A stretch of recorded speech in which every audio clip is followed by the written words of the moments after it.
Welcome to the deep dive. We've got a really interesting set of sources today, all focused on something huge, parent burnout. Our goal here is to uh, really cut through the usual advice, get past that feeling of guilt, and pull out what actually works. Redefining self-care when you're just totally drained. That's exactly right. We want to give you a clear takeaway. Self-care isn't some kind of luxury treat. It's essential maintenance. We need to get into why burnout happens so you can swap that guilt for, well, practical steps that actually help you be a more present parent. Okay, let's dive in then. The sources, they're really clear on this first point. Parent burnout is real. It's not just feeling tired or stressed. They define it as this ongoing state, emotional exhaustion, feeling detached, like you're not getting anything done. It's a real thing, psychologically speaking. And acknowledging that is so important because then it stops being about, oh, I'm failing. And it becomes about, okay, the system is overloaded. The sources really stress this first step, normalize exhaustion. If you feel wiped out all the time, chances are the demands, modern work, intensive parenting, they're just unsustainable by design. It's not your fault. The expectations are often the problem. Right.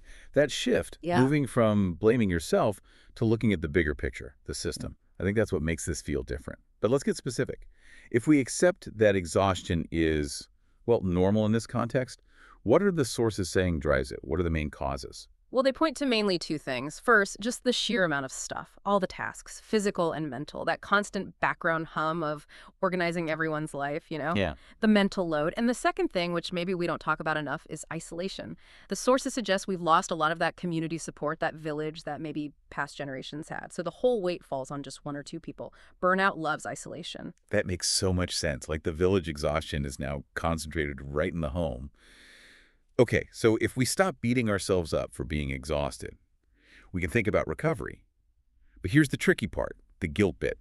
If I'm already maxed out, how on earth do I add self-care onto the pile? It just feels like another chore. Perfect question. Because that's where we tackle the big myth, the one your sources call out directly. Self-care isn't about a spa day. It's not the weekend getaway, not buying fancy things. When you frame it like that, like a reward, of course you feel guilty. It feels like something extra, something frivolous. Exactly. Look, an indulgence I haven't earned or don't have time for. So if we ditch the bubble baths and complicated stuff, what are the sources saying self-care actually is? What does it look like when you're running on fumes? They boil it down to three fundamental things, like the absolute basics for keeping the engine running. And this is key because it makes it accessible. It's not luxury, it's basic function. Okay. Give us the pillars. What are they? Right. They are. Number one, sleep. Number two, support groups.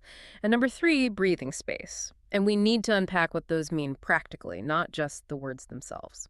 Let's start with sleep. Seems obvious, maybe. But for parents, especially with little kids, getting decent sleep feels like a fantasy sometimes. How do you prioritize that when the baby's up or work's demanding? Yeah, and that's where the sources move beyond just saying, get more sleep. They get strategic. Okay, yes, ideally, 7-8 hours straight. But that's not the reality for many. So two key things here. First, sleep banking. Grab sleep when you can. Even a solid 90-minute nap can make a real difference later. Think of it like charging a battery. Second, treat any chance for sleep like a critical task, not a luxury. Baby naps, parent sleeps. That's the rule. It's load-bearing rest. But what about the quality issue? 6 hours of broken sleep doesn't feel the same as 6 solid hours. Does the research talk about that fragmentation? It does. It absolutely acknowledges that broken sleep makes everything harder, makes you more emotionally volatile. The key insight here is about planning and negotiation. The sources are clear. If your sleep is fragmented all week, you have to schedule a block of uninterrupted sleep, maybe 4 hours minimum, on the weekend. That means delegating duties to a partner, family, whoever. It needs to be a planned intervention. Sleep deprivation isn't something you just push through. It needs structured recovery. I like that focus on structure and negotiation, not just wishful thinking. That feels doable. Okay, pillar number 2, support groups. We all vent, right? Yeah. To partners, friends. But the sources specify groups. What's the difference? Why groups? It's a crucial difference. Venting to your partner. Often you're just kind of transferring the stress. They're probably tired too. Support groups, whether that's therapy, a formal peer group, even just regular parent meetups, they offer something else. Shared understanding and, importantly, what the sources call a structural critique. Structural critique. What does that mean in this context? It means you start to see your struggles aren't just your personal failings. In a group, you hear others and you realize, oh, it's not just me. You shift from, I'm a bad parent because this is hard, to, wow, this expectation society puts on us is kind of impossible. Groups validate the exhaustion, but they also offer practical coping strategies that others are actually using. You swap real tips, not just sympathy. It directly counters that isolation we talked about. So it's that shared validation. It lets you stop taking all the societal pressure personally. That sounds way more powerful than just letting off steam. Exactly. Finding people who get it, who don't judge, and who help you see the situation more clearly helps cut through that guilt fog. Okay, third pillar. This one sounds maybe a bit vague. Breathing space. The sources talk about letting the nervous system settle. What does that mean in real terms for a parent whose schedule is packed minute to minute? Yeah, let's make it concrete. It's about time and intention. Breathing space means deliberately taking moments for mental disengagement. Critically, it's not scrolling your phone, checking emails, or even just zoning out to TV. Those things still keep parts of your brain firing. The sources suggest thinking really small. Micro breaks. Sometimes just 5 minutes. 5 minutes? Seriously. What can you actually do in 5 minutes that counts as breathing space? It could be just sitting quietly, maybe focusing on your breath for a few counts, or doing something simple and sensory like slowly drinking a cup of tea and actually noticing it without screens or talking. The whole point is to give your nervous system, which is constantly on high alert in parenting mode, a chance to downshift from that fight or flight readiness. Think of these little pauses scattered through the day like circuit breakers. They stop the stress from just building and building until you blow a fuse. It's preventative maintenance for your brain. That reframing is huge. These aren't luxuries at all. Sleep, community, a moment to just be. They're basic human needs. So these three, sleep, support, and space, they're the bedrock, the maintenance you need to do. And they directly fight the core problems of burnout. They're basically the minimum viable investment you need for sustained parenting. Yeah. Honestly, if you just manage to consistently implement even one of these, you're making a significant step toward recovery.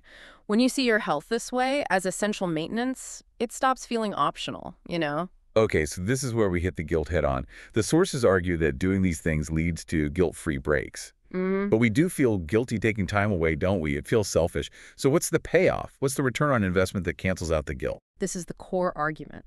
The sources state directly that these breaks make you a better parent. That's the anti-guilt weapon right there. Taking time for sleep, getting support, finding that mental space, it's not selfish. It's actually instrumental to being effective. When you're rested, supported, and mentally calmer, your ability to regulate your own emotions, it improves dramatically. Better regulation, meaning practically, what?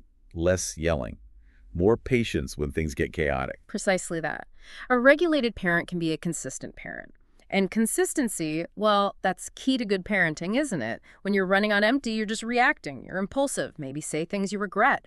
But when you refill your own tank using these three pillars, you actually build the emotional bandwidth to respond thoughtfully, to be patient, to parent in line with your values, not just react to the immediate crisis. Wow, okay. It totally flips the script then. The guilt just dissolves because taking care of yourself is the responsible thing to do for your family. You're investing in your ability to show up for them long term. And that brings us perfectly to that really powerful line from the material. You can't pour from an empty cup. It's a common phrase, but when you connect it directly back to sleep, support, and space, it becomes incredibly practical. Right. An empty cup doesn't help anyone. If you're depleted, no sleep, no support, no mental downtime, you literally have nothing left to give. Your patience runs out, your creativity is gone, your resilience disappears. Doesn't matter how much you love your kids. And the three pillars. They're the water supply. They are how you refill that cup. So you can keep giving, keep functioning without crashing back into that burnout state of exhaustion and detachment. Prioritizing sleep, support, and space isn't about indulgence. It's fundamentally about sustainability. It's about being able to stay in the game. So summing up this deep dive, we've seen burnout is real, it's common, it needs normalizing, and real self-care isn't fancy, it's basic maintenance, sleep, support, breathing space. And doing these things actually makes you a more effective parent. Exactly. And if we just take that core idea one step further, it leads to our final thought for you to consider. If the most vital forms of self-care are actually fundamental human needs, sleep, connection, rest, What does that tell us about the systems we live in? Think about the lack of affordable childcare, inflexible work schedules, the immense cultural pressure for parents to do everything. These things make accessing those basic needs incredibly hard and pile on the guilt when we try. It pushes us to look past our own schedules and maybe start asking bigger questions, right? About the structures that seem designed to keep that cup draining faster than anyone could possibly refill it. Yeah. We've learned the tools for individual recovery are basic needs. So the question to mull over is, what system, what expectation, maybe even a small one, could you start questioning or pushing back on today, just to protect your own essential need to